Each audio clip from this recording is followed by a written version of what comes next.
নমস্কার, Meghnad motivation quiz চ্যানেলের পক্ষ থেকে জানাই আপনাদের অসংখ্য ধন্যবাদ ও ভালোবাসা।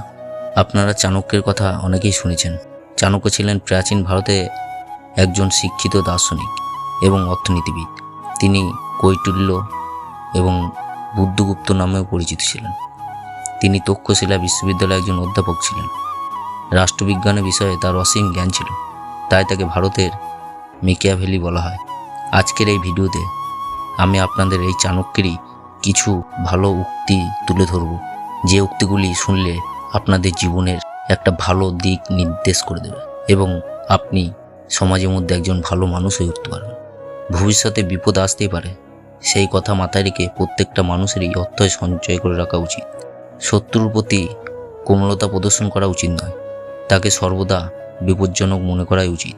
কারণ শত্রু আপনাকে কখন কোন সময় বিপদে ফেলবে কেউ বলতে পারবে না। দুর্মূল্য জিনিসগুলি সাধারণত আমাদের থেকে অনেক দূরে থাকে, তাই সেগুলি পাওয়ার জন্য আমাদেরকে কঠোর পরিশ্রম করতে হবে। আর আপনি যদি পরিশ্রম না করে ফল পাওয়ার আশা করেন, তাহলে আপনি কোনোদিনই সেই দুর্মূল্য জিনিসগুলিকে কাছে পাবেন না। উৎসবে, বিপদে, দুর্ভিক্ষে, শত্রুর সঙ্গে সংগ্রামকালে, রাজদ্বারে এবং শ্মশানে যে সঙ্গে থাকে সেই হচ্ছে প্রকৃত বন্ধু। বিপদ আসার আগে বিপদ থেকে পরিত্রাণের উপায় খুঁজে বের করা উচিত। ঘরে আগুন লাগলে আপনি যদি যতই জল ঢালেন, সেখানে কোনো লাভ হবে না। মহৎ ব্যক্তির সংস্পর্শে থাকলে ভালো জিনিসের সন্ধান পাওয়া যায়, আর অধমের সংস্পর্শে থাকলে কেবল বাজে জিনিস পাওয়া যায়। ঈশ্বর কোনো মূর্তিতে নেই, আপনার অনুভূতি হলো আপনার ঈশ্বর, আর আত্মা হলো আপনার মন্দির। একজন মানুষ খুব বেশি সৎ হওয়া উচিত নয়। যেমন বাগানের সোজা গাছগুলিকে আবার আগে কাটা হয়, ঠিক তেমনি বেশি সৎ সম্পন্ন মানুষ বিপদে সবার আগে পড়ে। সত্য অপেক্ষা শ্রেষ্ঠ ধর্ম নাই, মিথ্যা অপেক্ষায় বড় পাপ নাই। ধর্মের অবস্থান সত্যের উপর, তাই সত্যকে ত্যাগ করা উচিত নয়।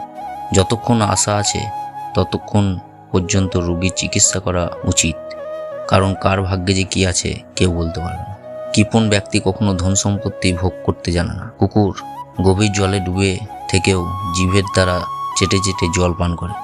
কাজের পরিকল্পনা মনে থাকবে, তা মুখে যেন প্রকাশ না পায়, কেননা যে কাজের কথা অন্য লোক আগে জেনে ফেলে, সেই কাজে কখনো সাফল্য আসে না। গুণীহীন মানুষ যদি উচ্চ বংশেও জন্মায়, তাতে কিছু আসে যায় না। নিচু কুলে জন্মেও যদি কেউ শাস্ত্রজ্ঞ হয়, তবে দেবতাও তাকে সম্মান করে। গুরুর অপবাদ বা নিন্দা যেখানে হতে থাকে, সেখানে হয় নিজেকে কান দুটি বন্ধ রাখতে হবে, অথবা সেই স্থান পরিত্যাগ করতে হবে। জীবনে একটি মুহূর্ত যদি বৃথা যায়, তাহলে কোটি কোটি স্বর্ণমুদ্রা বিনিময়েও তা ফিরে পাওয়া যায় না। সুতরাং বৃথা সময় নষ্ট করার থেকে আপনি যে কত বড় ভুল করছেন সেটাই চিন্তা করুন। যারা কর্ম করে যায় তাদের কখনো দরিদ্রতা আসে না। যারা জপ তপ করেন তাদের পাপের ভাগী হতে হয় না।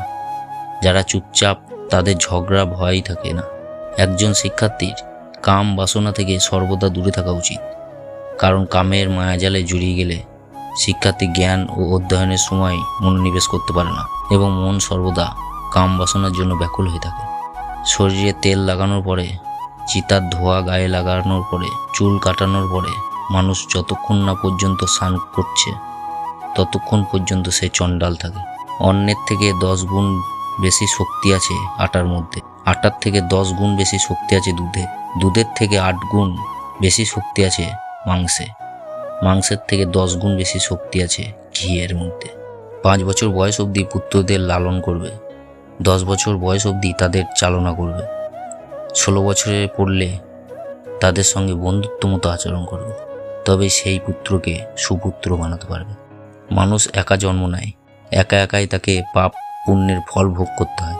সে একাই নানা ধরনের কষ্ট ভোগ করে, তাকে একাই নরকে অন্ধকার থেকে দুঃখ কষ্ট ভোগ করতে হয়।